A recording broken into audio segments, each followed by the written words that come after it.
Bismillahirrahmanirrahim. Assalamualaikum warahmatullahi wabarakatuh. Mohon izin, perkenalkan saya Syahri Afdalia. Di sini saya akan membahas terkait salah satu materi mata kuliah anggaran bisnis yaitu anggaran kas. Sebelumnya, pengertian anggaran kas adalah anggaran penerimaan dan pengeluaran kas untuk satu periode mendatang.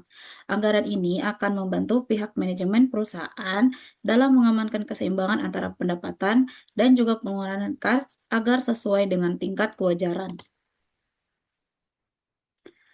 Selanjutnya, tujuan dari anggaran kas yang pertama adalah menjadi alat pemantau kondisi kas perusahaan secara berkesinambungan atau secara terus-menerus. Yang kedua, memudahkan perusahaan untuk melakukan penyesuaian antara kas dengan berbagai pos lainnya di dalam keuangan, antara lain keseluruhan modal kerja, utang, berbagai biaya, dan juga pendapatan penjualan. Yang ketiga, menunjukkan kondisi posisi keuangan pada setiap penutupan periode aktivitas operasional perusahaan itu sendiri. Yang keempat, menjadi tolak ukur kesuksesan berbagai target yang telah dicapai oleh perusahaan. Yang kelima, menunjukkan adanya selisih kas, kelebihan dan kekurangan, termasuk menjadi salah satu faktor penentu dalam pembiayaan untuk investasi yang akan dilakukan oleh perusahaan. Dan yang terakhir, menjadi alat koordinasi serta integrasi untuk berbagai aktivitas perusahaan. Manfaat dari anggaran kas yang pertama, mengurangi risiko likuiditas. Perusahaan dapat menghindari kekurangan kas yang dapat mengganggu operasi sehari-hari. Yang kedua, optimasi manajemen kas. Anggaran kas dapat membantu dalam mengalokasikan kas secara efisien. Yang ketiga, kesiapan terhadap pembiayaan darurat. Perusahaan akan dapat lebih siap menghadapi situasi keuangan yang tidak terduga karena mereka memiliki gambaran yang jelas tentang posisi kas di masa depan.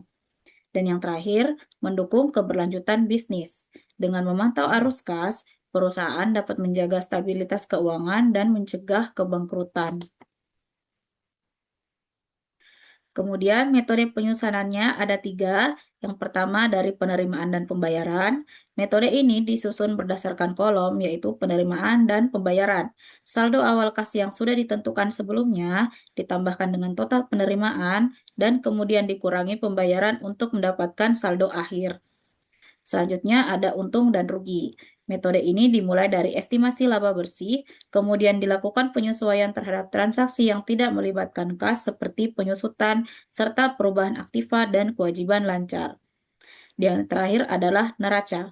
Metode ini menyusun anggaran kas dengan memperkirakan posisi seluruh akun dalam neraca pada akhir periode. Saldo kas diperoleh sebagai nilai penyeimbang setelah seluruh aset, kewajiban, dan ekuitas diproyeksikan. Selanjutnya langkah penyusunan. Menghitung penerimaan kas. Tentukan berapa jumlah kas yang masuk atau diterima oleh perusahaan periode tertentu. Secara umum, penerimaan kas berasal dari penagihan piutang, penjualan tunai, penjualan aktiva tetap, dan penerimaan lain-lain, misalnya penghasilan bunga, penghasilan sewa, penghasilan dividen, dan sebagainya. Langkah selanjutnya adalah menghitung pengeluaran kas.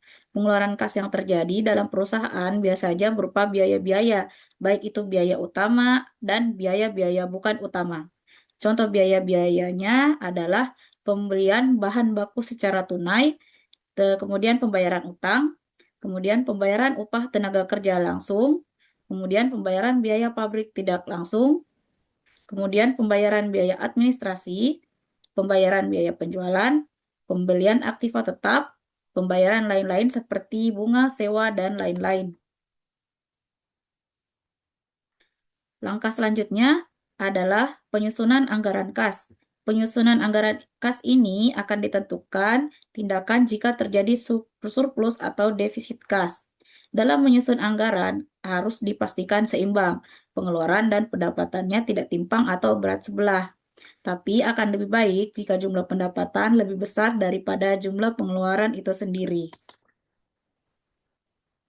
Sekian penyampaian dari saya. Apabila ada kekurangan mohon dimaafkan. Terima kasih. Wabillahi taufiq wal hidayah. Wassalamualaikum warahmatullahi wabarakatuh.